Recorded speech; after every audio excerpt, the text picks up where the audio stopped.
pagi, salam sejahtera bagi kita semua. Perkenalkan, nama saya Markus Bertolo Saribu dengan NIM 236.108 dari Fakultas Pertanian, Prodi Peternakan. Di sini saya akan melakukan praktek saya dengan membedah hewan bebek betina, yaitu Anes Platinicum dengan dosen pengampu Ibu Tati Pidenasari SPT MP.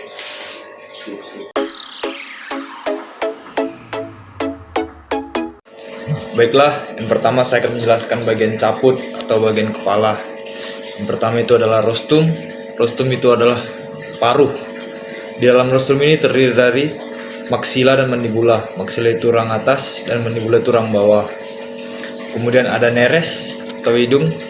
Kemudian ada organ visus atau mata. Ini dia.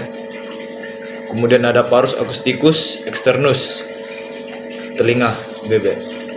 Kemudian kolom. Nah, kolom ini adalah menghubungkan caput dengan trunkus. Kolom ini berbentuk panjang dan fleksibel. Kemudian ada trunkus. Trunkus adalah tertutup bulu yang tebal. Kemudian pada trunkus terdapat dua pasang, yaitu ekstremitas interior dan ekstremitas posterior. Baiklah, selanjutnya saya akan menjelaskan bagian-bagian dari bulu bebek. Yang pertama itu ada remiges. Remiges ini bulu yang berada pada sayap. Kemudian ada retriges. Retriges itu bulu yang menutupi pangkal ekor. Kemudian ada tetriges. Tetriges itu bulu yang menutupi badan bebek. Kemudian ada anula. Anula itu bulu yang berada di ibu jari bebek. Kemudian ada paraterum. Paraterum bulu yang menutupi bahu pada bebek. Baiklah, selanjutnya saya akan menjelaskan tentang pembagian bulu.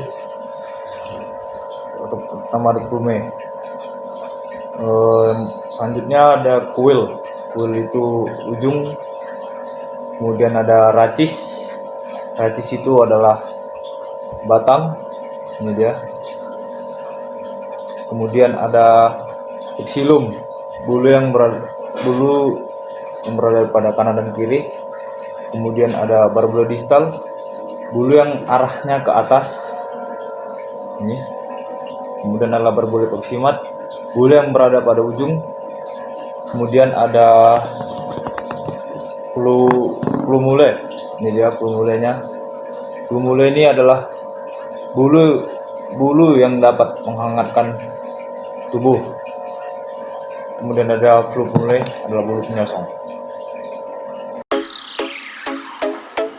Baiklah, saya akan menjelaskan tentang ekstremitas interior bagian sayap.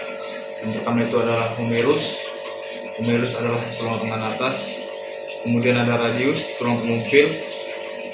Kemudian ada ulna, tulang asta. Kemudian ada ossa carpilia, tulang pergelangan tangan.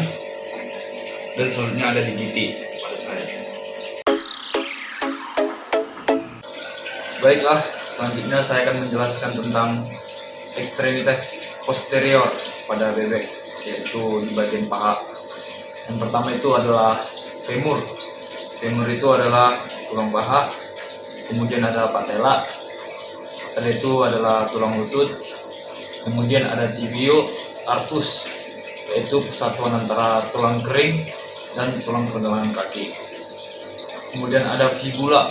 Fibula itu adalah tulang pada betis. Kemudian ada phalanges. Phalanges ini adalah tulang pada ibu jari bebek tersebut. Baiklah, selanjutnya saya akan menjelaskan tentang anatomi internal, topografi, yaitu bagian dalam yang terlihat pertama kali saat dibedah. Yang pertama itu adalah kor. Kemudian ada hepar, kemudian ada vesica valia, kemudian ada ventriculus. Yang terbagi adalah proventriculus dan gizzard. Ini. Kemudian ada pulmo, kemudian intestinum tenue, yang terbagi dari duodenum, jejunum, dan ileum. Kemudian ada ren. Baiklah, selanjutnya saya akan menjelaskan tentang sistem digestima, yaitu sistem pencernaan. Yang pertama itu adalah rostum. kemudian esofagus, kemudian ke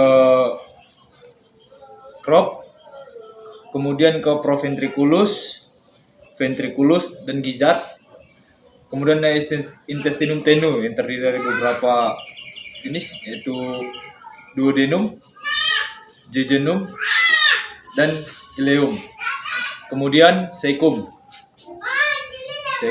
kemudian ke kloaka, kemudian ke hepar.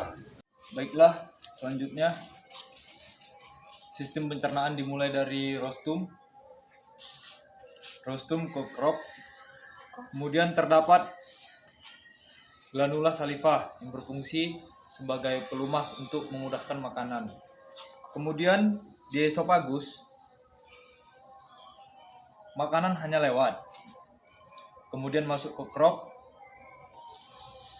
kemudian pada ventriculus adanya penambahan enzim, yaitu enzim pepsin dan Cl.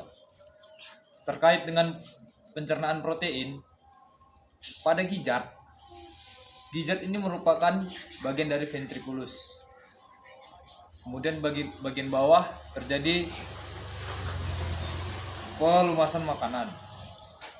Kemudian terdapat otot yang keras yang berfungsi untuk menghaluskan makanan. Kemudian di dalam gizzard, setelah dibelah dua, terdapat dua lapisan yang berwarna kuning dalam gizzard. Fungsinya untuk menghasilkan makanan. Kemudian selanjutnya ke duodenum. Pada bagian ini, duodenum disekresikan enzim, yaitu peptida, pepsin, dan lipase.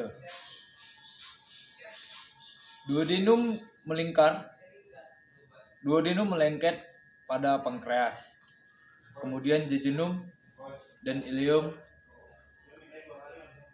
makanan akan diserap di zat-zat usus yang ada di jejunum dan ileum tersebut. Kemudian masuk ke peredaran darah, lalu ke hepar yang untuk proses metabolisme. Makanan tidak pernah masuk ke pankreas karena pankreas penghasil enzim. Kemudian sel darah merah mati, dihancurkan, kemudian dihasilkan pada cairan empedu. Fungsi empedu ini adalah membantu proses pencernaan. Baiklah, selanjutnya saya akan menjelaskan sistem sirkulatoria atau sistem peredaran darah.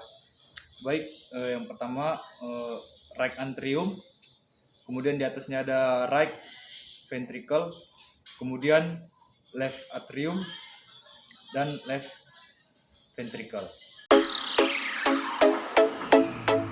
Baiklah, selanjutnya saya akan menjelaskan tentang sistem pernapasan pada bebek.